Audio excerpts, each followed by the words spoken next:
It's World War III watch.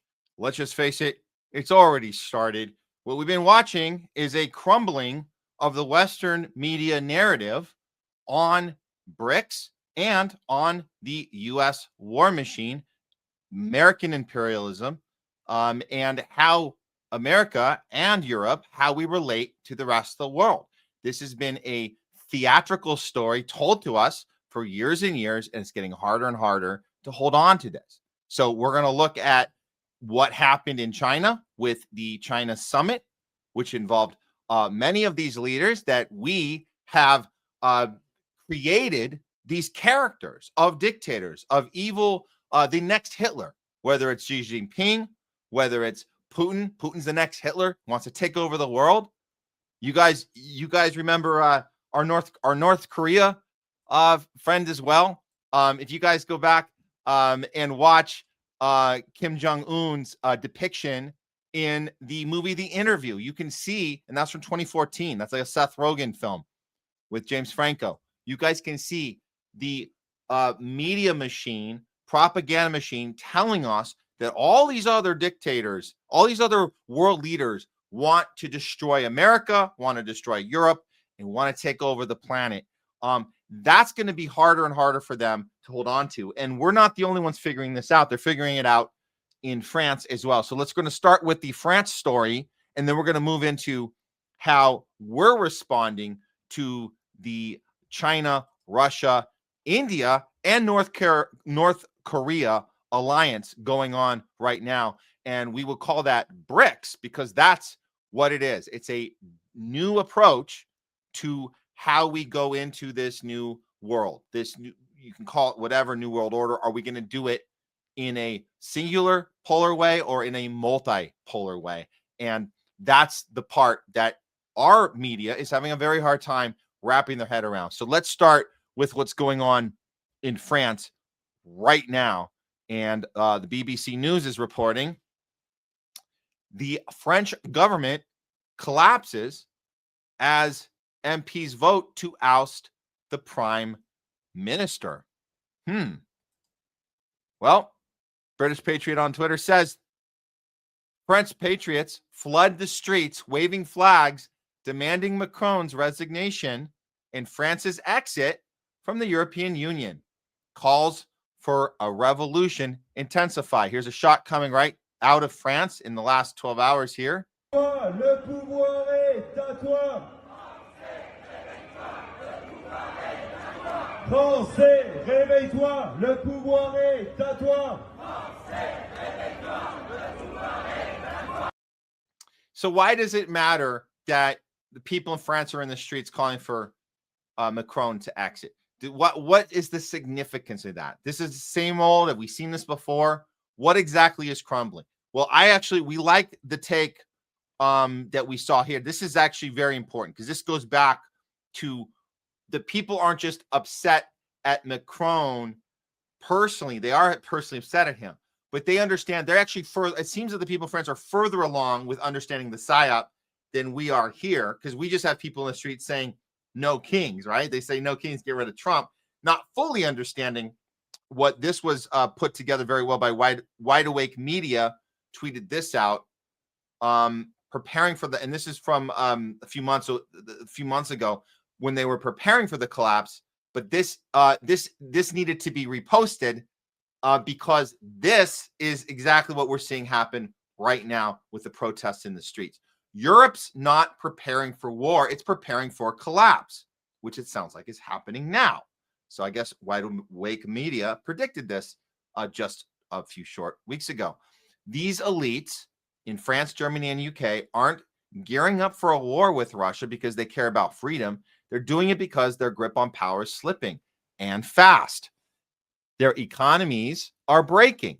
The middle class is crushed. People can't afford rent, food, or heating. And now they're panicking. So they fall back on the oldest trick in the book. Crank up the fear, blame Russia, push for war to cover for their own failures. This is the trick they've been doing to us our entire lives. So it's nice that people in France and Germany, UK also see this. And I think on a larger level than we see it here, because I think they're a lot better at keeping us in our little tribes here and not take to the street like that. We don't really see that type of protesting here. But the threat isn't coming from Moscow. It's coming from the millions of people across Europe and the US who are done being lied to, used, and ignored. When enough of us refuse the lie, the machine breaks. And you know what? They know it. So that's happening right now. This is in real time. I don't have an update on Macron's situation whereabouts. I know Candace Owen is doing a very up close look at this. She's been obviously on this with the lawsuit they threw on her for her investigation on Macron's wife. So that's I would suggest going over and catching up on Candace Owens reporting on that. But for now, make no mistake that when we get in the street, and I guess it's happening more so in France, England, Germany than we're going to have here, but they're taking the lead on this, and they're showing us we're not going to fall for Russia's going to take over the world anymore. We're not falling for that, because what's happening in China is we can only spin it so much. So let's break this down, because we didn't have a chance to cover this last week, and I told you guys we would cover it today. So we're going to look at this right now. This is CNN's coverage as they were arriving for the big summit last week. And this is with all the leaders. This is with Kim Jong-un. This is with India's president. This is with Russia. This is with China. All of them gathering together. This is how CNN reported on it right before the ceremony started. Has long been pushing for a multipolar world order, one that is less focused on U.S. and a unipolar world dominated by the U.S. being the global superpower. Is he getting that wish come true now? Well, what we're seeing is this formation of this Eurasian bloc that is strengthening its ties economically, militarily, diplomatically, and China is in the lead. China wants to conquer the world through trade, through markets, vice through force. Whoa. Conquer through force. No, that's called soft power. Trading, quid pro quo, scratch our back, we scratch yours. We'll do a project for you. We'll bring our resources to you, elevate your country, and you get our back. It's called soft power. It's not hard. So this forceful, I love this spin on, well, they're being forceful. No, we've been the forceful ones. We're the ones that go around and create disasters and destroy things and punish people and bully them and say you want to be our friends, because you would not want to be our enemies. And that we do that to Australia, we do that all over the place. So you better cooperate. So and then we cut off, of course, we cut off trade. We do all these things. Trump's been amping up these last 8 months. And of course, they're going to figure out a way to make this a uniquely Trump problem, not a problem with our entire way we've been doing things our entire lives. And replace the U.S. as the leading global power. And it's taking advantage of this moment when Trump has alienated people, so many nations, including India, which was becoming an ally, whereas in the previous White House administration, the Biden administration had used market forces and joining together to try to discipline China and Russia. Biden would use market forces to discipline China and Russia, who Biden famously said, I will not engage with Putin. He's my enemy. We won't talk to him. He's the next Hitler. He's taking over the world. And then all of a sudden we go and bomb the Nord Stream pipeline, which he threatened he'd do. And you guys at CNN did not even cover that, honestly, at all. So I don't know. I don't understand this rewriting of history that Biden had a relationship with any of these people. Both parties have been vilifying these people the entire time. and Kim Jong-un isn't in that shot, but both parties have been vilifying. If anything, you should give credit to Trump for his relationship with Kim Jong-un, his first term. That actually was a good thing. Engaging with him, having a relationship, but in his attempt to want to have a relationship with Putin too, which he's not been great at, but it's better than what Biden didn't even want to talk to the guy ever. So this Democrats vilifying Russia, Republicans vilifying China, and you're going to sit here and pretend that Trump just uniquely started to have problems because he had a tough trade deal with India, and that's why everybody's meeting without us. Is that why? In this case, however, we see that sort of method being thrown out the window, and now these tariffs producing a fusion of nations that haven't always had the West's best interest at heart, especially as we see with the war of aggression in Ukraine. Yeah, and Modi making his first trip to China in some 7 years, coming after the U.S. slapped an additional 50% tariff on India for purchasing Russian oil and gas. And yet we saw those striking images of Modi not only sitting in Putin's motorcade for an hour for a meeting prior to walking in and meeting with other world leaders, but they walked in hand. The two countries have long had a close history dating back to the Cold War in the Soviet Union era. But do you envision this being an opportunity not only for Modi to get closer with Xi Jinping, but also with Vladimir Putin? These sanctions appear, at least optically, to only be bringing these two closer. They not only buy Russian oil and gas, we should note they also buy arms from Russia. Again, very dishonest. If Trump wasn't doing the sanctions, they still would be doing this. Do you guys understand that?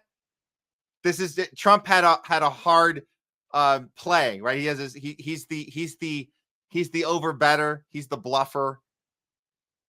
I'm all in. Don't show your cards. We still don't have a good hand. Do you understand that? Like, there's no way you can slow play it or not, but they got all the chips now. They have all the chips. We got rid of all our chips. We blew them all up. We threw them at people. We went like this, pop right off the poker table. All of our chips gone. So we can sit here and pretend, oh, Trump, why are you throwing our last few chips into the center of the pot? Well, what else are we going to do? Anyways, look, Trump or no Trump, we have a problem. And the problem is we're the bad guys. That's the problem. Of course, their relationships are going. The trade. This is called soft power. This is what you do. You elevate your opponent. They elevate you, and you create a friendship, a working relationship through that elevation, through resources that you can share and elevate each other. You don't bully and threaten and destroy and murder and pillage and rape and overthrow and coup and steal and lie and sign treaties and then break them the next day. You don't. So the list of things we have done to lead to this is way more than Trump saying 50% tariffs to India because we're upset with your trade deal with Putin. It's way worse than that of what we've done. And CNN knows this, but they're not going to tell us. So in the meantime, we're going to get these type of messaging. Look at this. The new axis of evil. Look at all them. All the guys we were told over the years, they're out to take over the world. Look at all them. All these horrible dictators that want Americans dead. Look at them. Uniting together. This ain't an axis of evil. This is not an axis of evil. If you think that, you've been conned. You've been conned if you think this is an axis of evil. Again, if Russia, China, and North Korea are the axis of evil, what do we call Israel, the U.S. government, and NATO, who have destroyed a dozen nations and killed millions? Great question. What do we call them? That's a good question. Okay. Now we'll catch you guys up with what actually happened at the ceremony itself. Obviously, they had their little photo ops and walked around all that. But then, well, China decided to put on a show. Here's a little clip of what went down. And wait till you see the lies coming out from what actually happened. Here we go.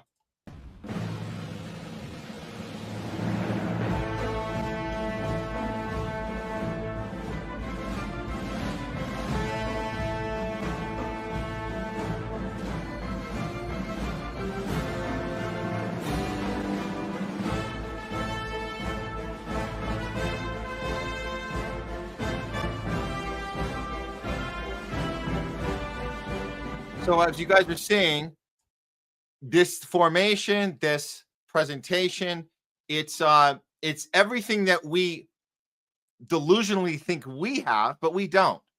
We have destroyed our ability to perform and present this way because we've overextended militarily. China hasn't invaded anyone our entire lives, hasn't bombed anybody our entire lives. Isn't that interesting? Isn't that interesting? The country that we've had people come on our show and tell us China's our number one enemy. Are we supposed to be afraid or are we supposed to be in awe? What does this look like? To me, it looks like a military that knows what its function is. It's to demonstrate power without actually initiating anything. You're just demonstrating. This is what we have. But we are about peace and we're about prosperity and we're about all these things that the West is against. Period. That's it. And that's why we can present in a way that is actually breathtaking to watch because we don't have that ability. If you guys remember Trump's little birthday bash, he tried to pull off something. He couldn't even get remotely any of this thing going there. And of course, we blamed it on him uniquely. He doesn't know how to put up a show. No, it's the problem is our entire inability to do so. It doesn't really matter who's in charge. We've already dug our own holes for this. We've already dug our own grave. It doesn't matter who goes into power next and pretends that we can do this. We can't. We can't. So we found this, and I think this is a great little video showing us the Western propaganda about what happened versus what really happened, and what was actually being demonstrated there, based on this breakdown. Top 5 misrepresentations of the China parade. Now, the actual themes of the parade to mark the 80th anniversary of the end of the most harmful war in human history were justice, peace, and humanity. The 3 banners that flew overhead said, "Justice shall prevail, peace shall prevail, and the people shall prevail." Justice, peace, and the people. That's funny. I think CNN forgot to cover that part. Maybe it was a mistake. It was an innocent mistake, probably. Now, how many international media reported this? The answer, as far as I can tell, is 0. Not only that, but they completely misrepresented the event to the world. This list could be very long. I'll just give you the 5 most absurd examples of misreporting. We'll start with number 5. CNN told its audience that the parade was organized as a direct message to Trump. No. Number 4. Sydney Morning Herald turned the story into an attack on an Australian man who dared to visit Australia's biggest trading partner. The coverage for the war anniversary parade was headlined, "This was purely a show of might." Not true.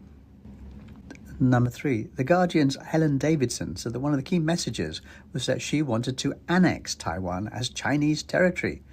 Except Taiwan is already Chinese territory under international law. And Taiwan was never mentioned once in the whole parade. Interesting. Number 2. The Australian reported the event as a reenactment of a Hitler parade. Of course they did.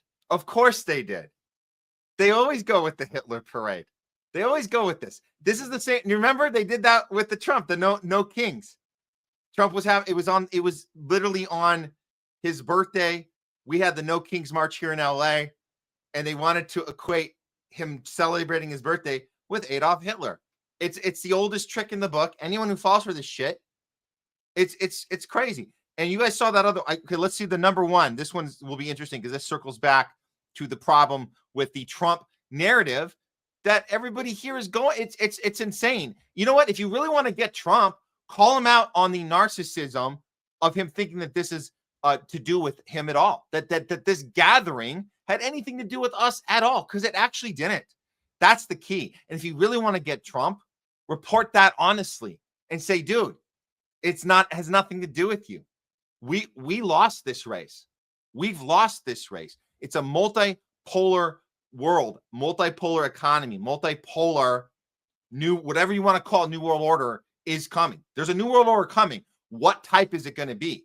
Do we want to be inclusive and be multi-leveled, multipolar, or do we want to pretend that it's American dominance and go forward like that in an unsustainable way where we force our might on everyone, where we force our petrodollar down people's throats, where we punish you if you don't cooperate, where we do illegal coups and switch out governments and lie to people and try and control the whole world? Which way do you think is more sustainable? And number one, we have Donald Trump, who implied that the reason the Chinese were doing the parade was that they were hoping Trump was watching. It was a beautiful ceremony. I thought it was very, very impressive. But I understood the reason they were doing it, and they were hoping I was watching, and I was watching. Which brings us back to CNN's point. The entire event was staged for Trump, one man. And that, boys and girls, is why we never believe anything the Western media says about China. Peace.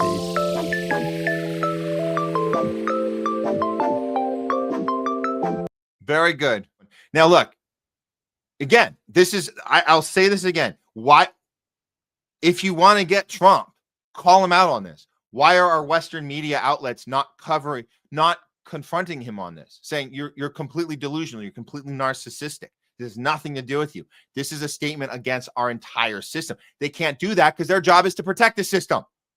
That's their job. You protect the system. So how do you criticize Trump for saying this is personal against him? You just have to let him say it and then pretend that we're all still trying to stop Trump, the most evil, most uniquely evil person we've ever had in the history of our country. And that's, again, deflecting the blame onto the person. And then while doing that, you're defending the system in which we exist in and trying to keep it going as long as possible.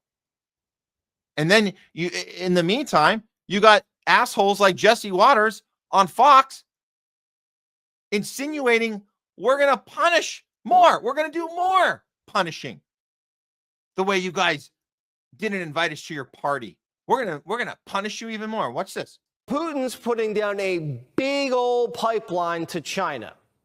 It's supposed to be finished next decade and supply 15% of China's energy. Russia and China are growing closer. Someone might have to bomb that pipeline like Nord Stream. Someone? Why don't you call Joe Biden? I'm sure he doesn't have any plans right now.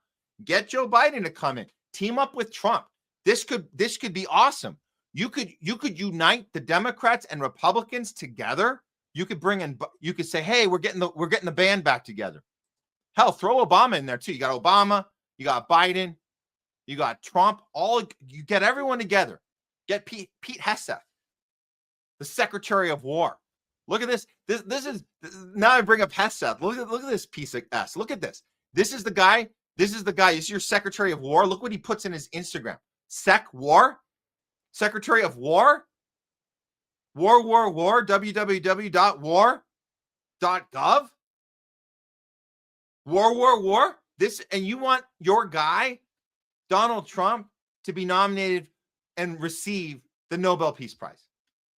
War. I mean, at least you're saying it out loud. At least this isn't just behind closed doors. This is literally on your public domain.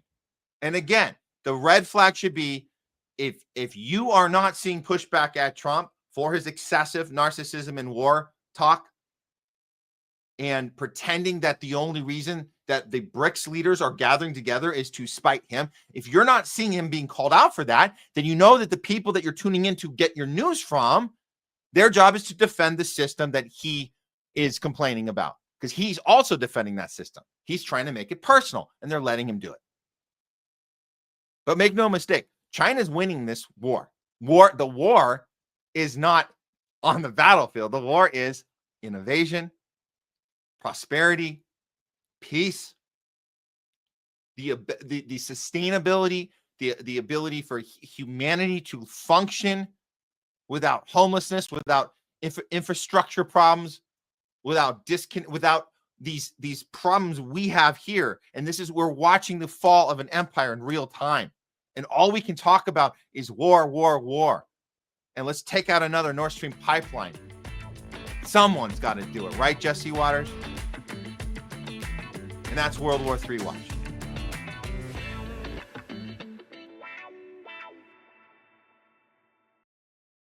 Okay, let me take a moment to introduce you to our good friends over at World Harvest Food Bank right here in LA. World Harvest has been serving families across Los Angeles for 18 years now.